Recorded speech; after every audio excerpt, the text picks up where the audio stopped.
নমস্কার, আমি বন্দনা। আমার কিচেনে আপনাদের সবাইকে স্বাগত জানাই। আবারও এসে হাজির হয়েছি কাঁঠালের দানার একটি রেসিপি নিয়ে। আজকের রেসিপি কাঁঠালের দানা ভর্তা।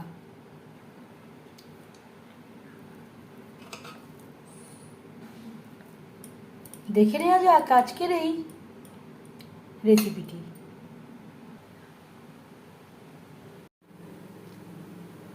কাঁঠালের দানা ভর্তা তৈরি করার জন্য এখানে আমি পরিমাণ মতো কাঁঠালের দানা খোসা থেকে ছাড়িয়ে নিয়েছি। 1 ঘন্টা মতো আমি ভিজিয়ে রেখেছিলাম। এবার আমি সেদ্ধ করে নেব।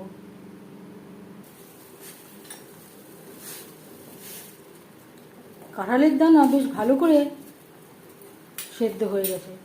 গ্যাসের ফ্লেমটা বন্ধ করে দেব, ঠান্ডা করে নেব। দানা বেশ ভালো করে ঠান্ডা হয়ে গেছে। মিক্সচারে একটা জারি নিয়ে নেব। আপনারা চাইলে শিলেও বাটতে পারেন। শিলে বাটলে স্বাদটা অনেকটাই বেশি ভালো হবে। আর দিয়ে দেব রসুন, স্বাদ অনুযায়ী কাঁচা লঙ্কা, একটা টমেটো।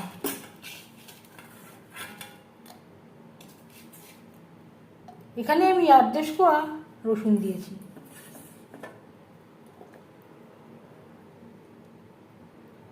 শিলে বাটলে জল অ্যাড করবার কোনো প্রয়োজন হবে না, যেহেতু আমি মিক্সচারে বাটবো। তার জন্য যদি প্রয়োজন হয় সামান্য পরিমাণে জল অ্যাড করব।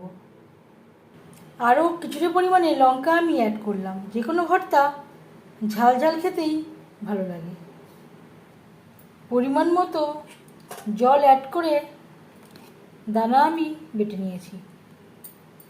এবার যাচ্ছি নেক্সট স্টেপে। যে কোনো ভর্তা সরষের তেলে তৈরি করলেই ভালো হবে।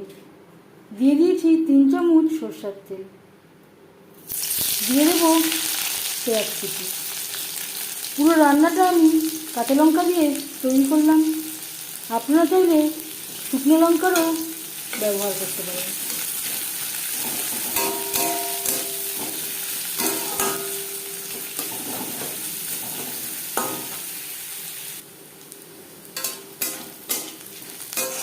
পেঁয়াজ লালচে করে ভেজে নেব।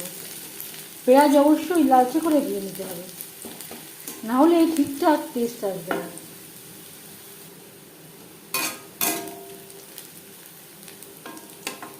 পেঁয়াজ লালচে করে ভাজা হয়ে গেছে। এই পর্যায়ে দিয়ে দেব বেটে রাখা কাঁঠালের দানা।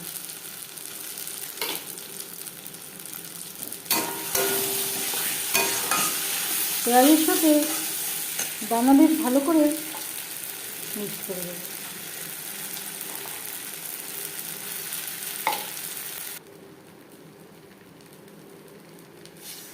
আর দিয়ে দেব মিক্সচারের জারটা ধুয়ে জল, যাতে পুরো বাটাটাই অ্যাড করতে পারি। কখনোই বেশি জল অ্যাড করবেন না। যেই জলটা আমি অ্যাড করলাম সেটা আবার জাল দিয়ে ড্রাই করে নিতে হবে। আর দিয়ে দেব স্বাদ মতো লবণ।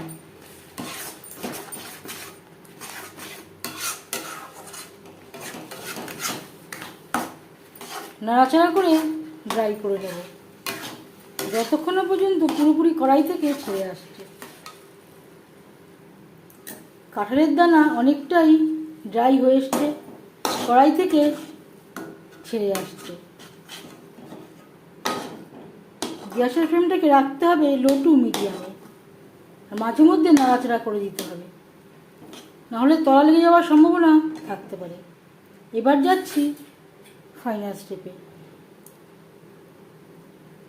দিয়ে দেবো সামান্য পরিমাণে কাঁচা লঙ্কা কুচি। এটা পুরোপুরি অপশনাল, আমি ঝালের জন্য ব্যবহার করছি, যেহেতু ভর্তা একটু ঝাল ঝাল খেতেই ভালো লাগে।